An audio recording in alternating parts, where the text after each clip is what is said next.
constitution. So that is a quite extraordinary statement you're making, and you've made it before. There are people in Dutch society, you're saying, who do not deserve the respect of the rule of law. They do not deserve to be treated with due process. According to me, you are saying they are beyond the pale. Yes, let me give you, perhaps you allow me to give you one example.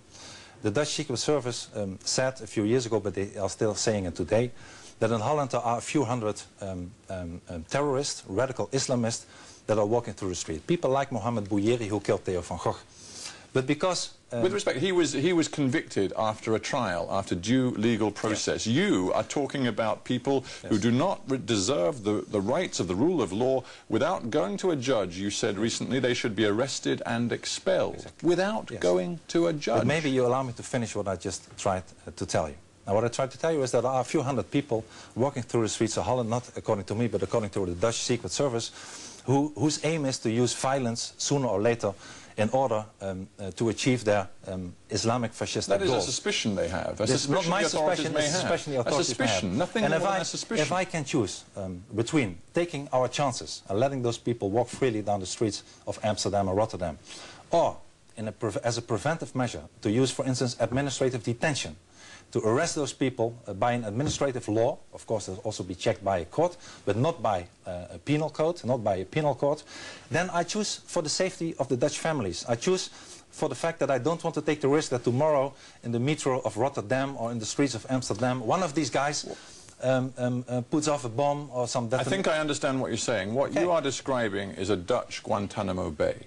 Is that what you want? It's common sense. It's a Dutch Guantanamo Bay. By the way, I learned this administrative detention when I visited my friends in Israel, where they used it, not only in the Have you read the human rights reports about the way Israel uses administrative detention? It's very effective. Do you think that represents Dutch values? I would very much, otherwise I wouldn't have proposed it in my own parliament. I believe that between, if you have to choose between the safety of the Dutch families and the Dutch individuals, or granting some people who want to kill our democracy and granting them the rights that other people get, I choose for the former and not for the latter, and I'm proud to say so. So to be clear, you're not fighting for a return to traditional Dutch values, you're actually trying to impose a whole new set of Dutch values. I believe this will strengthen our rule of law if we don't allow, and if we are not so politically correct, that we let people misuse our constitution only in order to get rid of our constitution.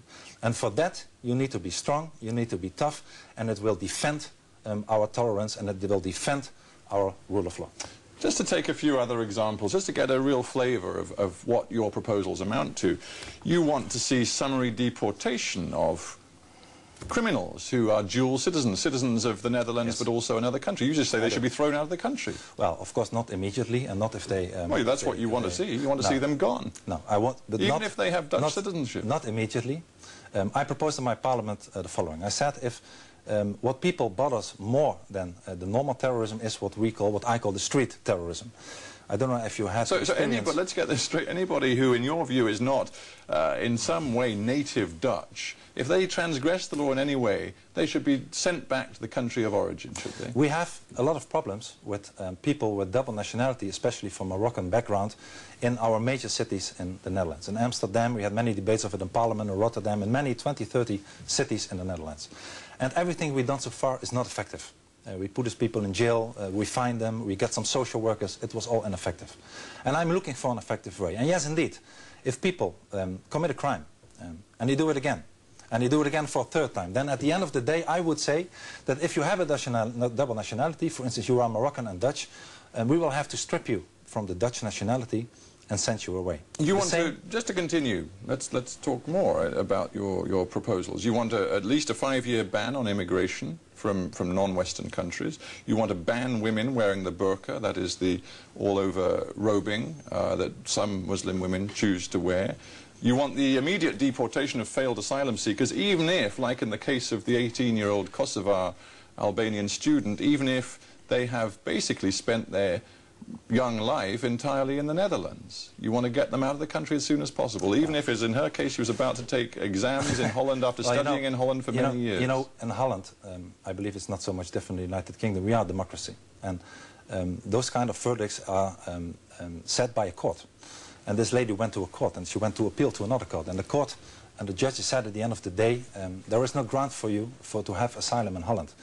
And then if the minister decides to send somebody away, irrespective of how long somebody was in the Netherlands or went to school or not, and this is democracy. Democracy is that if you are not allowed to be in your country, that you have to be sent away. So I don't know what's the problem with that. There's no law in Holland right now, which I've seen, which suggests that women should be banned from wearing robes which cover their faces, bar their eyes. This is true. I'm very happy, by the way, that the majority in the Dutch parliament supported my motion to totally ban the burqa in public life. And maybe you allow me to give you shortly the reasons why I propose that. First is that I believe that in a time as today, where we have a lot of security problems, everybody should be able to identify any person in the street. Whatever you are wearing, you should not be fully covered. Secondly, I believe that it's a medieval sign of how we should not treat women.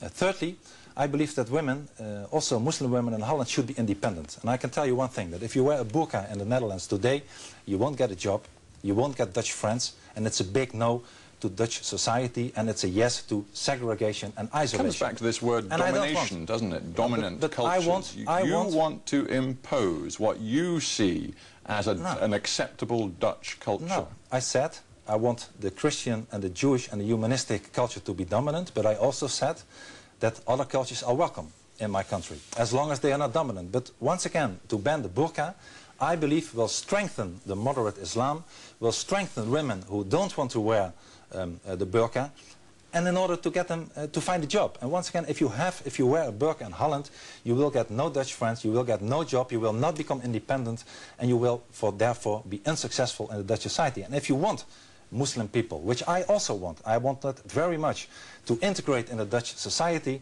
this is not the way to do it. Well, I have to tell you, if that's what you want, you seem to be failing miserably. We spoke, this program spoke to Ayhan Tuncer, a leader of the Turkish community in the Netherlands, from the Islamic Cultural Foundation. He said Wilders is polarizing Dutch society. He has no ideas to offer about living with Muslims.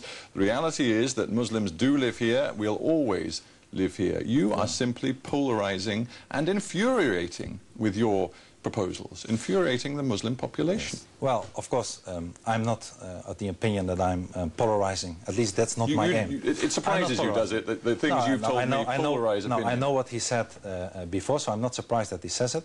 But I'm saying that it's not my aim to polarize. My aim is to get a proud, Dutch, strong society with strong individuals and with a dominant culture, which is not an Islamic culture in the Netherlands.